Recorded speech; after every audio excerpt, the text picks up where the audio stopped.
Hi, welcome to chapter number 2। आज दूसरे part में आपका स्वागत है। क्लास 9th का विज्ञान हम पढ़ा रहे हैं आपको पार्ट 2। हमारे आसपास के पदार्थ शुद्ध हैं। ठीक है, चलिए सबसे पहले हमने पिछले चैप्टर में आपको बताया हुआ था कि जो हमने पदार्थ का वर्गीकरण किया है वो किसके आधार पर किया है, वो हमने किया भौतिक आधार पे। भौतिक आधार पर हमने 3 भाग किए थे, कौन से? ठोस, द्रव और गैस। लेकिन यहाँ पे हम रासायनिक आधार पर देखेंगे। रासायनिक आधार पर पदार्थ सिर्फ 2 प्रकार के होते हैं, कौन? एक शुद्ध, दूसरा मिश्रण। अशुद्ध कह लो या मिश्रण कह लो, ठीक है। वैसे नॉर्मली जब शुद्ध की आप बात करते हो तो आपको लगता है कि किसी ने बोला हाँ भाई दूध शुद्ध है आपका, बोले हाँ बिल्कुल एकदम 100% शुद्ध है, तो वो शुद्ध नहीं होता। ठीक है, दूध तो कभी शुद्ध है ही नहीं। ठीक, वो एक मिश्रण है। अब हम बात करते हैं विज्ञान की भाषा में, ठीक है, कि शुद्ध क्या होता है। आप सिंपल सा लिख सकते हो कि ऐसे पदार्थ जिनके कण एक समान रासायनिक प्रकृति के हों वह शुद्ध होता है। ठीक है, सिंपल सा। दूसरा, जिनके कण एक समान होते हैं वो शुद्ध होता है। अब शुद्ध की हम बात करें, शुद्ध 2 प्रकार के होते हैं, कौन कौन से? एक हमारा शुद्ध होता है तत्व, दूसरा होता है यौगिक। मतलब जो तत्व हैं वो शुद्ध रूप में पाए जाते हैं, ठीक है, और यौगिक जो है वह भी शुद्ध रूप में ही बना होता है। ठीक है, तत्व क्या है? तत्व है किसी भौतिक या रासायनिक विध से विभाजित नहीं किया जा सकता। भाई तत्व क्या है? जो किसी भौतिक या रासायनिक विध से विभाजित नहीं किया जा सकता हो, उसे हम तत्व कहते हैं। या सिंपली हम इसकी परिभाषा क्या लिखेंगे? तत्व एक ही प्रकार के परमाणुओं से बना होता है तथा इसे हम किसी भौतिक या रासायनिक अपक्रिया द्वारा विभाजित नहीं कर सकते। एग्जाम्पल कोई पूछे तो आप बता सकते हो सोना, चांदी, ऑक्सीजन, सल्फर, जितने भी हैं सब कुछ सब तत्व है। अब तत्व 3 प्रकार के होते हैं, कौन कौन से? तत्व को 3 भागों मतलब बांटा गया है, कौन कौन से? एक है धातु, अधातु और उपधातु। धातु क्या होते हैं? धातु वे तत्व होते हैं जो इलेक्ट्रॉन त्याग करके खुद को धनात्मक बना लेते हैं। मैंने सिर्फ शॉर्टकट में सब कुछ लिखा हुआ है, आपको समझाऊंगा पूरा। धातु क्या होता है? धातु वे तत्व होते हैं जो इलेक्ट्रॉन त्याग करके खुद को धनात्मक बना लेते हैं। ठीक है, अच्छा एग्जाम्पल अगर आपसे कोई पूछे तो आप क्या कह सकते हो? जैसे हमारा सोडियम, ठीक है, सोडियम जो है इलेक्ट्रॉन त्याग करके खुद को Na+ कर लेता है। मतलब इसके आगे हम लिखेंगे तो प्लस इलेक्ट्रॉन कर देंगे, ठीक है, क्योंकि इलेक्ट्रॉन ये निकाल रहा है, इलेक्ट्रॉन पे माइनस चार्ज होता है। ठीक है, दूसरा, जो धातु होते हैं उनके अंदर धात्विक चमक होती है। धातु जो है ताप और विद्युत के सुचालक होते हैं।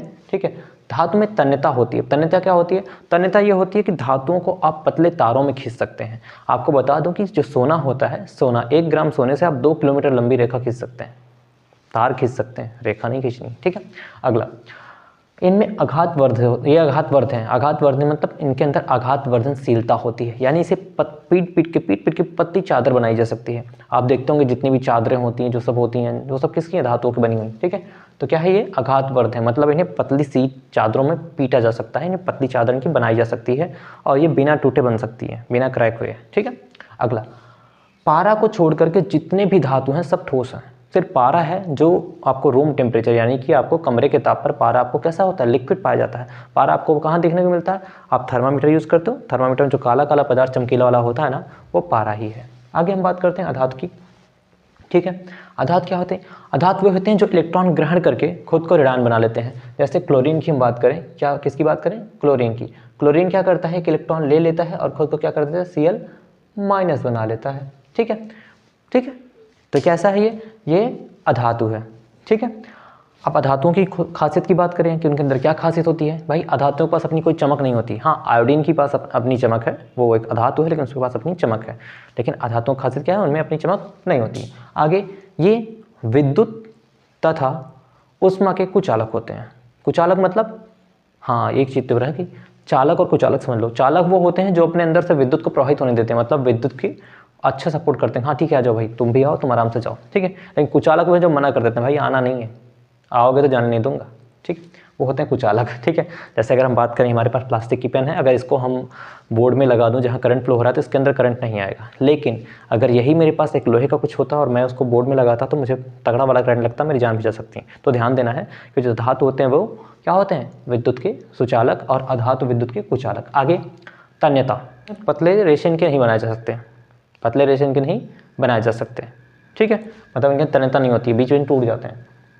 आगे, आघातवर्धनशीलता नहीं होती। आघातवर्धनशीलता मतलब इन्हें पतली चादरों में नहीं पीटा जा सकता। भैया क्यों? क्योंकि भंगुर होते हैं। भंगुर मतलब कि जब पीटोगे ना तो टूट के टुकड़े टुकड़े बढ़ जाएंगे, लेकिन पीटने नहीं देंगे। आगे, गैस तथा द्रव अवस्था में पाए जाते हैं ये ज़्यादातर। किसमें? गैस तथा द्रव अवस्था में। कार्बन के अपर रूप जो होते हैं उनको छोड़ करके कुछ हैं जो ठोस में पाए जाते हैं, बाकी ये ज़्यादातर गैस या द्रवावस्था में होते हैं। चलो बात करते हैं कार्बन के अपर रूप क्या होते हैं। कार्बन के अपर रूप, जैसे आपने ग्रेफाइट का नाम सुना है, पेंसिल में जो पाई जाती है काली काली, ठीक है। ग्रेफाइट जो है विद्युत का सुचालक है, और ग्रेफाइट कठोर भी थोड़ा सा होता है ना, तो विद्युत का सुचालक है, ठीक है। क्या है वो?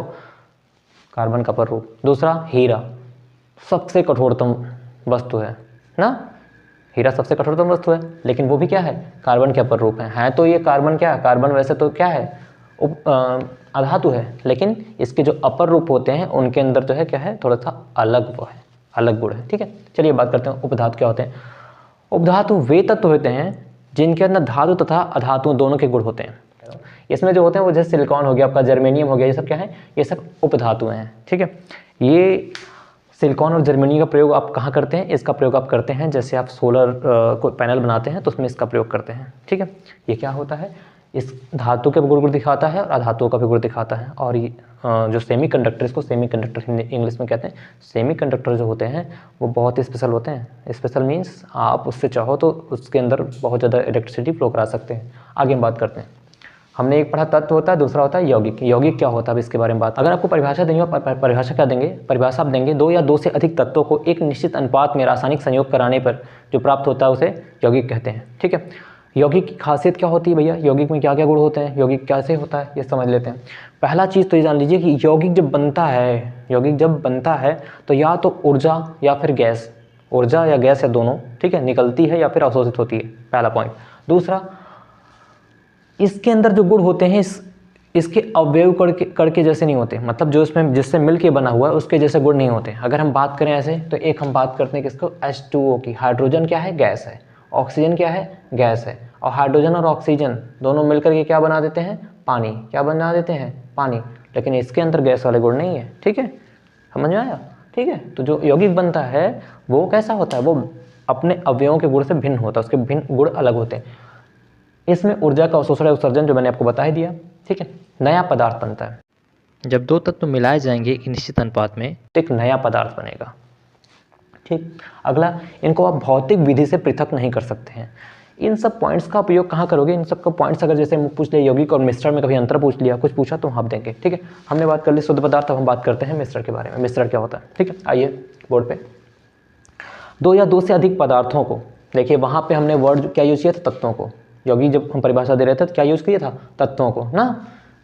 यौगिक में दो या दो से अधिक तत्वों को, लेकिन यहाँ क्या है? दो या दो से अधिक पदार्थ किसी भी अनुपात में आपने मिला दिया, ऐसे ही बस लेके मिला दिए तो क्या बनेगा? मिश्रण बनेगा। दूसरा, मिश्रण जो है अब दो प्रकार के होते हैं, कौन कौन से? समांगी और विषमांगी।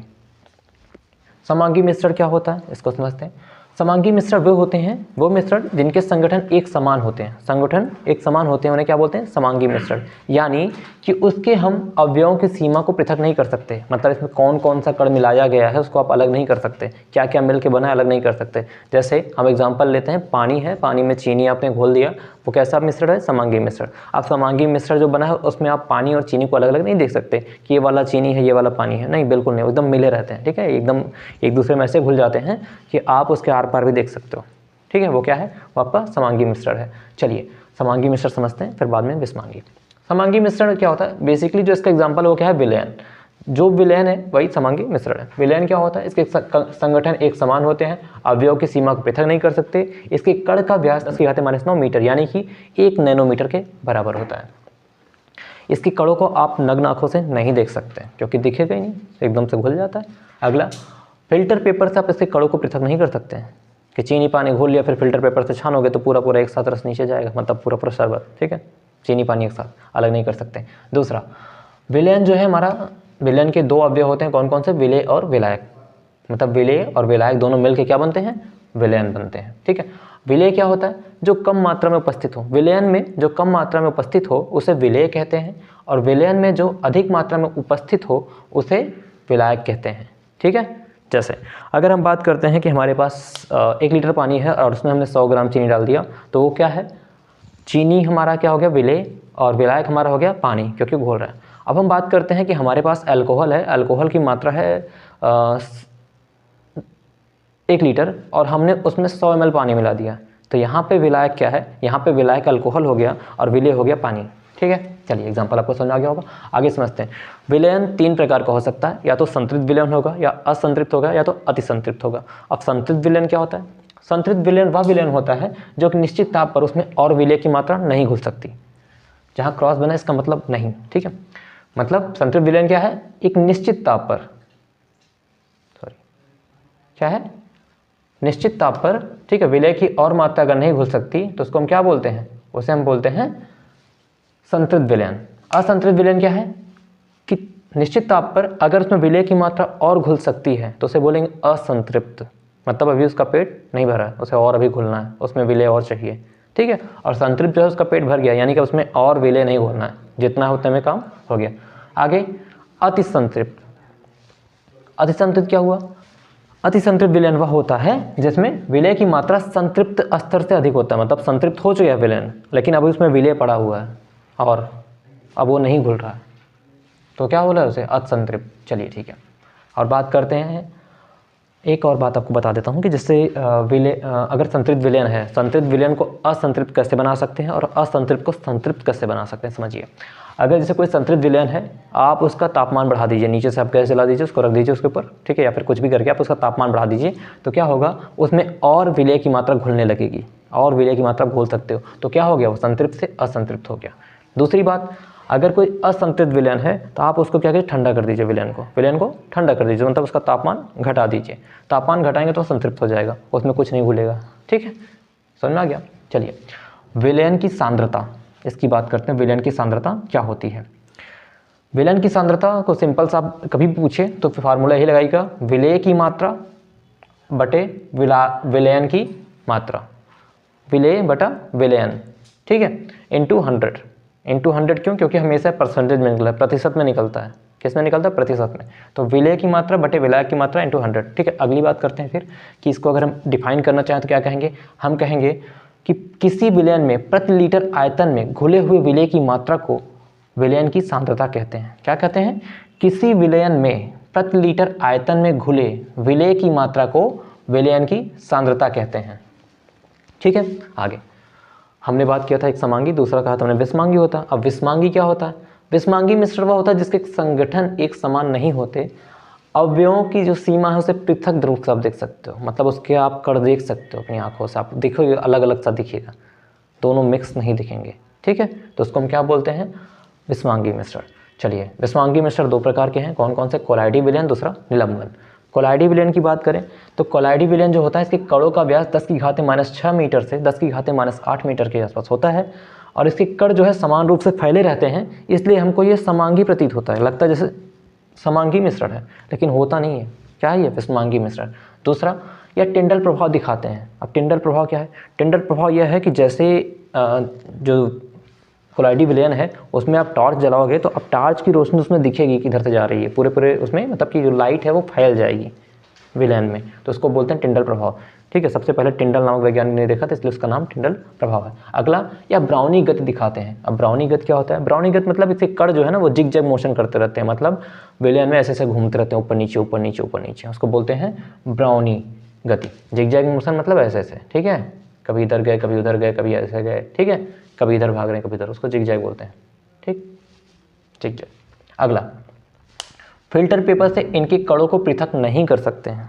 क्रॉस मतलब नहीं कर सकते हैं, फिल्टर पेपर से इनके कणों को पृथक नहीं कर सकते हैं। इसके एग्जाम्पल क्या है, दूध हो गया, रक्त हो गया, स्याही हो गया, स्टार्च हो गया, और आपका गोंद हो गया, ये सब इसी के एग्जाम्पल हैं, ठीक।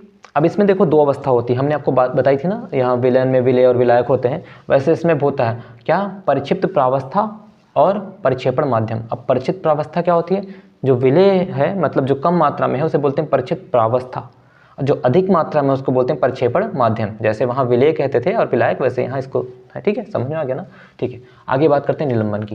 निलंबन क्या है, निलंबन कणों का व्यास 10⁻³ मीटर से 10⁻5 मीटर होता है, यानी कि कण बहुत बड़े बड़े होते हैं। कण जो है नग्न आंखों से देख सकते हैं, अपनी आंखों से देख लोगे, ठीक है, आंख खोला आपने और देख लिया।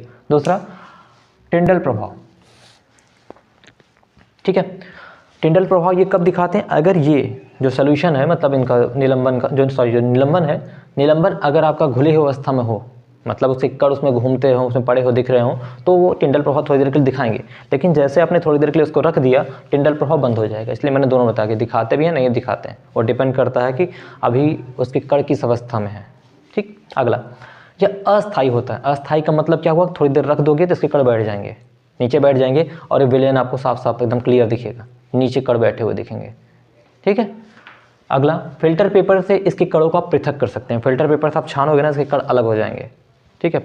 जो चीज़ है विलेन में जो आपका, ठीक है, दोनों अलग, सॉरी निलंबन में जो है उसे आप छानोगे फिल्टर पेपर से तो वो अलग हो जाते हैं उसके कण, मतलब कणों को पृथक किया जा सकता है। जैसे पानी प्लस बालू, पानी प्लस बालू है, आपने इसको फिल्टर पेपर से छाना तो पानी नीचे चला जाएगा, बालू ऊपर आपको मिल जाएगी। ठीक है।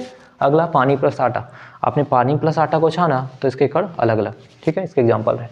आगे, टिंडल प्रभाव क्या होता है, कोलाइडी कणों द्वारा प्रकाश के किरणों को फैलाने को हम टिंडल प्रभाव कहते हैं। एग्जाम्पल आप समझ लो। ठीक है, सब बढ़िया, इधर आप लोग समझ ही चुके हो सब कुछ। ठीक है। हाँ, कुछ टॉपिक्स और हैं जो अभी हम बताते हैं। जैसा मैंने बताया हुआ था, कोलाइड के बारे में और समझते हैं। परिचित प्रावस्था और प्रक्षेपण माध्यम। परिचित प्रावस्था मतलब जो चीज़ मिलाई जा रही है, माध्यम मतलब जिसमें मिलाई जा रही है। तो गैस में जब द्रव मिलाते हैं तो एरोसॉल बनता है, जैसे कोहरा, बादल और कुहासा। और जब गैस में ठोस मिलाएंगे तो भी एरोसॉल बनता है। एग्जाम्पल, धुआं और एग्जॉस्ट जो गाड़ियों से निकलता है, वाहनों से। दूसरा, द्रव में जो हम गैस मिलाएंगे तो फोम बनता है, जैसे शेविंग क्रीम। द्रव में हम द्रव मिलाते हैं तो इमल्सन बनता है, इसका एग्जाम्पल क्या है, दूध, फेस क्रीम। द्रव में हम ठोस मिलाते हैं सोल बनता है, जैसे मिल्क ऑफ मैग्नीशिया या फिर कीचड़। और ठोस में जब हम गैस मिलाते हैं तो भी फोम बनता है, जैसे फोम, रबड़, स्पंज, ये सब ऐसे। जब हम ठोस में द्रव मिलाते हैं जेल बनता है, जैसे जेल, पनीर, मक्खन। और ठोस में ठोस मिलाने पे ठोस तोल, जैसे रंगीन पत्थर, दूध या कांच, इसके एग्जाम्पल हैं। आइए हम समझते हैं मिश्रण यौगिक में अंतर। तत्व यौगिक मिल के मिश्रण बनते हैं, लेकिन उससे नए यौगिक नहीं बनते हैं। लेकिन जब तत्व क्रिया करते हैं तो नए यौगिक का निर्माण होता है, मतलब रासायनिक क्रिया तो नए यौगिक का निर्माण होता है। मिश्रण का संगठन परिवर्तनीय होता है, मतलब मिश्रण का संगठन जो है बदल सकते हैं। आप उसमें जो है तत्व की मात्रा बढ़ा देंगे तो संगठन बदल जाएगा, लेकिन जो नया पदार्थ यौगिक से बनेगा उसका संगठन अस्थायी होता है। मिश्रण उसमें उपस्थित घटकों के गुणधर्म को दर्शाता है, मतलब जो है, जैसे चीनी और पानी हम मिलाते हैं तो चीनी और पानी का गुण आता है शरबत में, लेकिन यौगिक में नए पदार्थ का गुणधर्म पूरी तरह भिन्न होता है। इसके अलावा मिश्रण के आप घटकों को भौतिक विधि द्वारा अलग कर सकते हैं, लेकिन यौगिक के घटकों को अलग करना रासायनिक या फिर वैद्युत रासायनिक प्रतिक्रिया द्वारा ही किया जा सकता है, भौतिक विधियों द्वारा बिल्कुल नहीं किया जा सकता है।